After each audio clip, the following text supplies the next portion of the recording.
بیچاری کئی روز سے دم توڑ رہی ہے، ڈر ہے خبر بد نہ میرے منہ سے نکل جائے۔ تقدیر تو مبرم نظر آتی ہے ولیکن پیران کلیسا کی دعا ہے کہ یہ ٹل جائے۔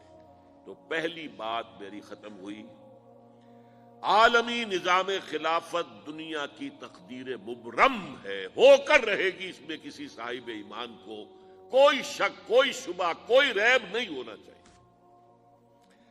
البتہ اس کا اب دوسرا پہلو کیا ہے، اس کا آغاز کہاں سے ہوگا؟ پہلی بات تو یہ، ہمارے بعض لوگوں کے ذہنوں میں، سادہ دل لوگ وہ سمجھتے ہیں کہ پوری دنیا میں ایک ہی دفعہ آ جانی چاہیے۔ یہ کوئی علاقائی خلافت تو نہیں ہو سکتی، خلافت تو عالمی ہوتی ہے۔ ان سے میں کہتا ہوں، عالمی خلافت کب تھی جناب؟ یہ تو نہ خلافت راشدہ میں عالمی تھی، کیا ہندوستان شامل تھا اس میں؟ کیا چین شامل تھا؟ کیا یورپ شامل تھا؟ اور پھر جو خلافت کے نام سے جو ملوکیت چلی ہے، وہ بھی صرف آپ دور بنو امیہ میں کہہ سکتے ہیں کہ وہ پورا عالم اسلام کم سے کم اس کے تحت تھا۔ بعد میں خلافت عباس، بنو عباس میں، اور فاطمیین کی خلافت میں، اور آل عثمان جو ہے آٹومان ٹرکس کی خلافت میں ٹکڑے تھے، اس سے بکھرے تھے، کوئی مانتا تھا، کوئی نہیں مانتا تھا۔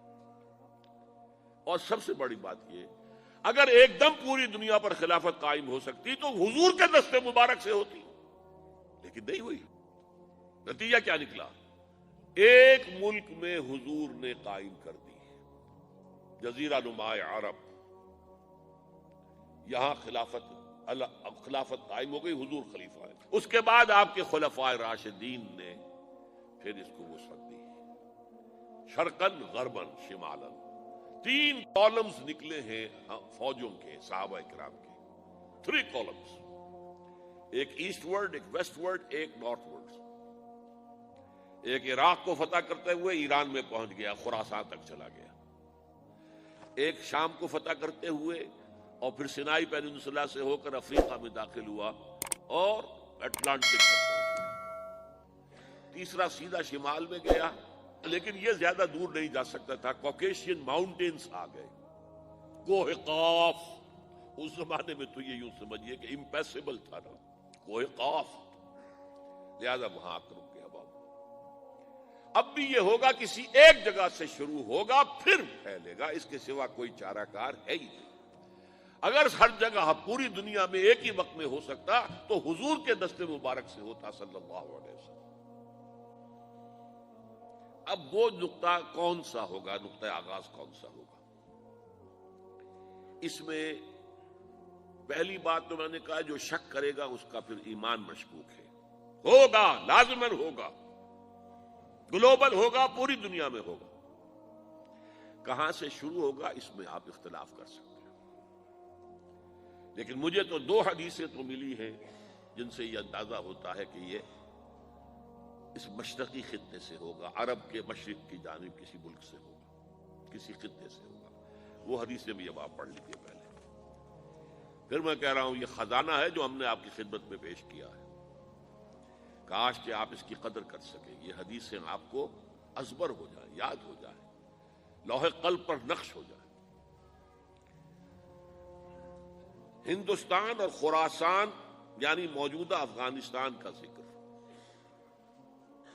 ابن ماجہ کی روایت ہے، عن عبداللہ ابن الحارث رضی اللہ تعالی عنہ قال رسول اللہ صلی اللہ علیہ وسلم یخرج ناس من المشرق یوطئون للمہدی یعنی سلطان، یعنی سلطانہ، دونوں طرح سے پڑھ سکتے ہیں۔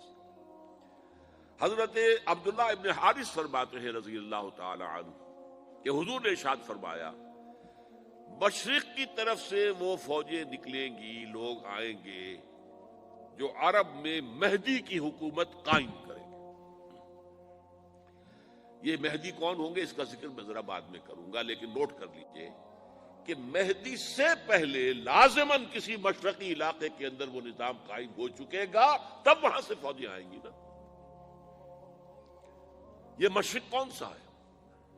عرب کے مشرق میں آپ چلیے، ایران بھی آ جائے گا، افغانستان بھی ہے، پاکستان بھی ہے، اور اگر اسے اور توسیع دیں تو ہندوستان بھی ہے۔ یہ ہے عرب کا مشرق، اس سے فوجیں جائیں گی۔ اس کا کیا مطلب ہے کہ اس میں سے کسی جگہ پر نظام خلافت پہلے قائم ہو جائے گا، تاکہ وہاں سے فوجیں جائیں گی جو جزیرہ نما عرب میں حضرت مہدی کی حکومت کو قائم کریں گی۔ اب دوسری حدیث سنیے، یہ سنن ابن ماجہ کی حدیث تھی جو میں نے آپ کو سنائی، آپ نے پڑھی۔ دوسری، عن ابی ہریرہ رضی اللہ تعالی عنہ،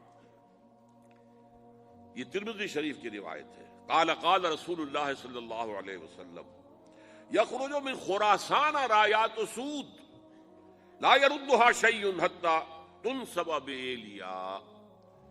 خراسان کے علاقے سے سیاہ جھنڈے لے کر فوجیں آئیں گی، ان کا رخ کوئی موڑ نہیں سکے گا، ان کو پیچھے پھیر نہیں سکیں گے کوئی بھی، یہاں تک کہ وہ یروشلم میں جا کر جھنڈے نصب کر دیں گے۔ ایلیا حضور کے زمانے میں یروشلم کو کہتے تھے۔ یہ یروشلم تھا جب حضرت سلیمان کی حکومت تھی، اور یہاں پر معبد سلیمانی، ہیکل سلیمانی قائم ہوا، پھر یہ یروشلم ہی رہا ہے تاریخ میں، یہاں تک کہ سن 70 عیسوی میں جب ٹائٹس رومی جنرل نے اس کو گرایا، ختم کیا، سیکنڈ ٹیمپل گرا دیا، اور یہاں سے یہودیوں کو کہا نکل جاؤ یہاں سے، کوئی یہودی باقی نہیں رہا، تب بالکل تہو بالا برباد کر دیا۔ اس کے کوئی 150 سال بعد ہیڈریان، رومن ایمپرر ہیڈریان، اس نے پھر دوبارہ آباد کیا اس شہر کو۔ 150 سال تک یہ بالکل بنجر اور بالکل غیر آباد پڑا تھا۔ اب ہیڈریان نے جب آباد کیا تو اس کا نام ایلیا رکھا، اب یروشلم نام نہیں تھا، تو حضور کے زمانے میں پھر اس کا نام ایلیا تھا۔ اور اب اس سے کیا معلوم ہو رہا ہے کہ یہ یروشلم مسلمانوں کے قبضے سے اس وقت نکلا ہوا ہوگا، ایک دفعہ پہلے نکلا تھا، سن 1099 عیسوی میں مسلمانوں کے ہاتھ سے نکلا، کروسیڈرز عیسائیوں نے آ کر اس کو قبضے میں کیا، لاکھوں مسلمانوں کو مارا، قتل کیا۔ اس کو 1187 عیسوی میں واپس لیا ہے، کس نے لیا ہے؟ صلاح الدین ایوبی، کرد۔ عرب کھوکھلے ہو چکے تھے، عربوں نے کھویا، واپس نہیں لے سکے، بہت حکومت کر چکے تھے، 400-500 برس کی حکومت کر کے، اور ان کے عیش اور ان کے آرام، اب ان میں جان نہیں تھی کہ وہ واپس لے سکے۔ واپس لینے والا گرم کرد خون تھا، صلاح الدین ایوبی۔ تو گویا کہ اب آپ سمجھئے کہ 88 برس تک عیسائیوں کا قبضہ رہا یروشلم پر۔ اب 1967 میں یہودیوں نے قبضہ کیا ہے، اور اب 38 برس تو ہو گئے، 88 نہیں تو 38 برس تو ہو گئے، لیکن وہ دور آئے گا کہ اب پھر لیں گے، لینے والے عرب بھی نہیں ہوں گے، خراسان کے علاقے سے فوجیں آئیں گی۔ یہ خراسان کیا تھا؟ ایلیا تو میں نے آپ کو بتا دیا، یروشلم کا نام ہے۔ خراسان اس زمانے میں ایک بہت بڑے ملک کو کہتے تھے، کچھ حصہ پاکستان کا بھی اس میں شامل ہے، کچھ حصہ ایران کا بھی ہے، ایران کے اس حصے کو اب بھی خراسان کہتے ہیں، وہ ایک صوبہ ہے، خراسان ایک صوبہ ہے ایران کا چھوٹا سا۔ پاکستان میں خاص طور پر یہ جو علاقہ مالاکنڈ ایجنسی کہلاتی ہے، اس سے اوپر جتنا علاقہ ہے، اور یہ جو واخان کی ایک پٹی آتی ہے اوپر، واخان افغانستان کی ایک پٹی سی دم سی چلی آتی ہے جو جا کر چائنا کی سرحد سے مل جاتی ہے، یہاں سے لے کے یہاں تک یہ جو مالاکنڈ کا وہ درہ ہے اور پہاڑ ہے، یہ بھی خراسان کا حصہ ہے۔